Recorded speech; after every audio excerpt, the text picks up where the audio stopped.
ஜெகநாதபுரியில ஜெகன்கிற சிறுவன் வசித்து வந்தா. கல்வி கற்க வேண்டும்ங்கிற தீவிர ஆர்வ கோளாறுனால அவன் வீட்டை விட்டு ஓடி வந்துட்டான்.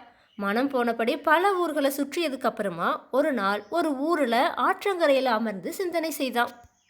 அந்த சமயத்துல ஐயோ காப்பாத்துங்கங்கிற கூக்குரல் ஜெகனுடைய காதுல விழுந்துச்சு.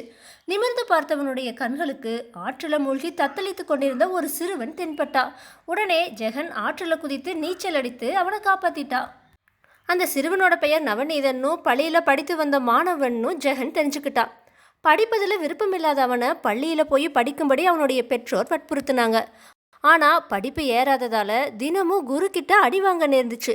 அதனால் வெறுப்புற்ற நவநீதன் ஆற்றில் குதித்து உயிரை மாய்த்து கொள்ள முடிவு செஞ்சான்.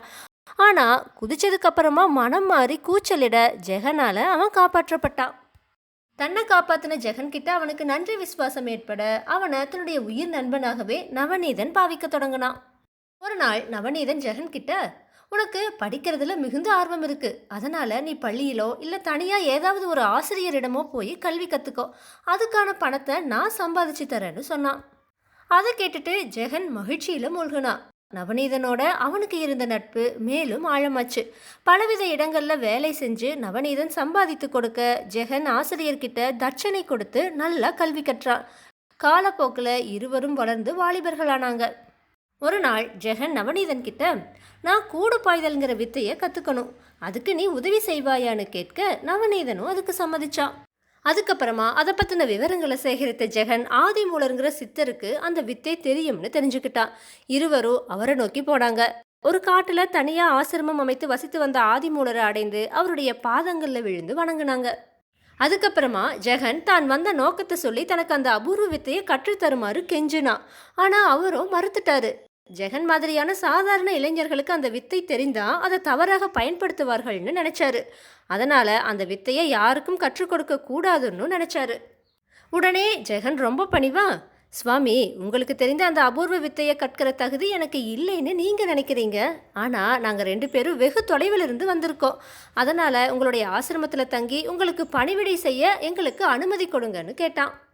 ஆதிமூலரோ அதுக்கு எந்த பதிலும் சொல்லாததால மௌனம் சம்மதத்துக்கு அறிகுறின்னு பொருள் கொண்டு இருவரும் ஆசிரமத்திலேயே தங்குனாங்க. அவருக்கு வேண்டிய பழம் மூலிகைகளை கொண்டு வருதல், சமையல் செய்தல், ஆசிரமத்தை சுத்தம் செய்தல், இந்த மாதிரியான சகல வேலைகளையும் தாங்களே செஞ்சாங்க. இப்படியா 3 மாதங்கள் கழிஞ்சுது. ஒரு நாள் காலையில சித்தர் இருவரையும் தனக்கு பக்கத்துல அழைச்சாரு. என்னுடைய அந்திம காலம் நெருங்கி விட்டதை உணர்ற, கூடு விட்டு கூடு பாயும் வித்தை என்னோடு மறைந்து விடுவதை நான் விரும்பல. அதனால அந்த வித்தையை ஜெகனுக்கு கற்றுத்தருவதுன்னு தீர்மானிச்சிருக்க. ஆனா இந்த வித்தையை தவறான முறையில ஜெகன் பயன்படுத்தாம தடுக்கிற பொறுப்பை நவநீதன் கிட்ட ஒப்படைக்க போறேன்னு சொன்னாரு. அதுக்கப்புறமா அவர் ஜெகனை பக்கத்துல அழைச்சு அவனுடைய காதல வித்தையுடைய மந்திரத்தை உபதேசம் செஞ்சாரு. அதுக்கப்புறமா நவநீதனை அழைச்சு அவன் கூட கொஞ்ச நேரம் கழிச்சாரு. சற்று நேரத்துக்கு அப்புறமா அவருடைய உடல்ல இருந்து ஆவி பிரிஞ்சுது. அவருடைய அந்திம கிரியைகளை ஜெகனும் நவநீதனும் செய்து முடிச்சதுக்கு அப்புறமா தங்களுடைய ஊரை நோக்கி புறப்பட்டாங்க. வர வழியில அவங்க ஹஸ்தினகிரிங்கிற நகரத்தை அடைஞ்சப்ப அங்க நகர மக்கள் அனைவரும் சோகத்துல மூழ்கி இருந்தாங்க. ஹஸ்தினகிரியுடைய மன்னரான ராஜபூஷணத்துடைய ஒரே மகனான சுதாமா ஒரு விபத்துல அன்னைக்கு இறந்து விட்டதுதான் நகர மக்களுடைய சோகத்துக்கு காரணமா இருந்துச்சு. மன்னரும் ராணியும் அதிர்ச்சியை தாங்க முடியாம மயக்கம் அடைஞ்சாங்க. உடனே நவநீதன் ஜெகன் கிட்ட, நண்பா, நீ சுதாமாவுடைய உடல்ல புகுந்து அவனை உயிர் பெற்றலை செய்வாய்ன்னு சொன்னான். அதுல என்ன பயன்? நான் நிரந்தரமா சுதாமாவுடைய உடல்ல தங்க முடியாதேன்னு கேட்டான் ஜெகன். ஒரு துயர சம்பவம் திடீர்னு நிகழறப்ப அது பெரும் அதிர்ச்சியை தருது. அதனாலதான் மன்னரும் ராணியும் மயக்கம் அடைஞ்சிருக்காங்க. நீ சில ஆண்டுகள் உன்னுடைய ஆவியை சுதாமாவுடைய உடல்ல தக்க வச்சா என்றாவது ஒரு நாள் உண்மை அறிஞ்சதுக்கு அப்புறமா சிறிது சிறிதா மனசை தேத்திக்குவாங்கன்னு சொன்னான் நவநீதன். ஜெகனோ உடனே தன்னுடைய ஆவியை இறந்து கிடந்த சுதாமாவுடைய உடல்ல புகுத்தி சுதாமாவை உயிர் பெற செஞ்சா. அதுக்கப்புறமா நவநீதன் ஜெகனுடைய உடலை பத்திரமா ஒரு மறைவான இடத்துல ஒளிச்சு வச்சா. இறந்து போனதா கருதப்பட்ட சுதாமா திடீர்னு உயிர் பெற்று எழுந்ததும் மன்னரும் ராணியும் மட்டற்ற மகிழ்ச்சி அடைஞ்சாங்க. சுதாமாவுடைய உடல்ல புகுந்ததுக்கு அப்புறமா ஜெகனுடைய குணங்களிலும் நடவடிக்கைகளிலும் மாற்றம் ஏற்பட தொடங்குச்சு. அரை வயிறு உண்டு வாழ்ந்தவனுக்கு இப்ப அறுசுவை உணவு கிடைச்சது. சுதாமா இறக்கிறதுக்கு முன்னாடி ஒரு பிரபல வியாபாரியுடைய மகள் சசிகலாவுக்கும் அவனுக்கும் திருமணம் நிச்சயிக்கப்பட்டிருந்துச்சு. ஒரு நாள் முன்பு பேசி கொண்டபடியே அவன் நவநீதனை சந்திச்சா. அப்ப நவநீதன் சுதாமாவுடைய உடல் இருந்த ஜெகன் கிட்ட தன்னுடைய உடலுக்கு திரும்பும்படி சொன்னான். ஆனா சுதாமாவுடைய உடல் இருந்த ஜெகனோ, நான் எதுக்காக என்னுடைய உடல்ல புகணும்? நான் இந்த நாட்டுக்கு ராஜாவாக விரும்புகிறேன்னு சொல்லி மறுத்துட்டான்.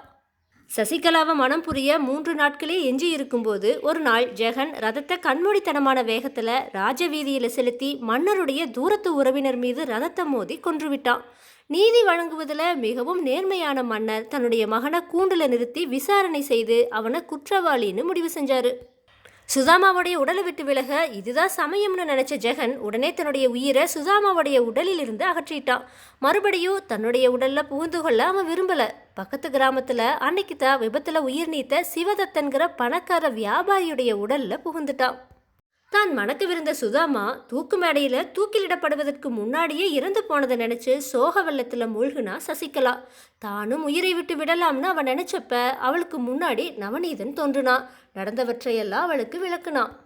நவநீதன் சசிகலாவை நோக்கி, சசிகலா, நீ மணப்பதா இருந்த சுதாமாவுடைய உடல்ல ஜெகனுடைய ஆவிதான் இருந்துச்சு. இப்பவும் ஜெகன் இறக்கல.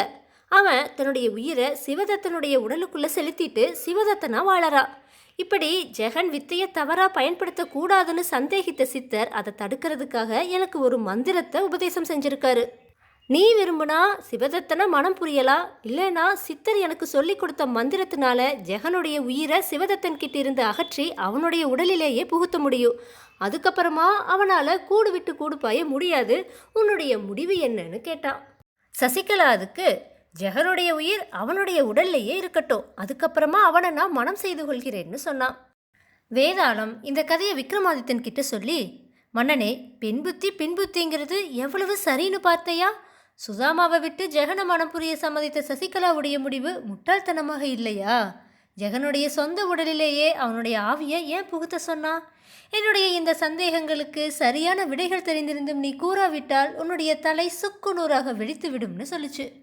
இது கேட்ட விக்ரமாதித்தன் வேதாளத்துக்கிட்ட, பணக்காரன் ஏழையாவதோ ஏழை பணக்காரனாவதோ இயற்கை. சசிகலா ஐஸ்வர்யத்தை பொருட்படுத்தல. அவ மனம் புரியவிருந்தது சுதாமாவுடைய உடலில் இருந்து ஜெகனத்தா. உடலை விட மனிதனுக்கு உயிர் தான் பிரதானம்.